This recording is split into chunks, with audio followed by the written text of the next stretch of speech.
Bagamat may epekto ang malamig na klima sa ilang bulaklak sa La Trinidad, nananatiling sapat ang supply.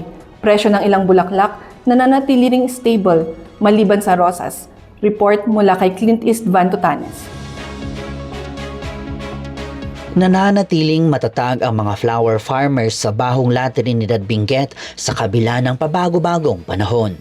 Ayon sa ilang mga magbubulaklak sa Bahong, nagiging systematic na ang mga magsasaka upang masiguro na sapat ang supply ng mga bulaklak. Adamat pimanti waste ti farmers no nalamin, ada spray da nga napudot.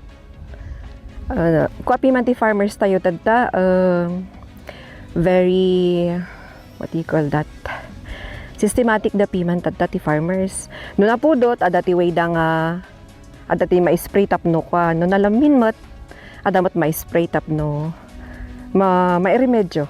Ayon din kay Kayat, natututo na ang mga magsasaka na magkaroon ng planting strategies upang tuloy-tuloy ang pag-supply nila ng mga bulaklak. Natuto na rin naman tayong mga farmer na kahit walang okasyon, go, keep on planting. Kasi ang ano ngayon, kahit mura, basta may produkto ka, may benta ka, kumpara sa wala. Ngayong araw ng mga puso, inaasahang mas tataas ang presyo ng rosas habang nananatiling stable naman ang presyo ng ilang mga bulaklak, depende na sa klase nito. Ang mahal lang ngayon yata roses. Yes, for Valentine's. Ngamno ka kastoy, anos lagta. Basta importante magatang, han nga maibasura.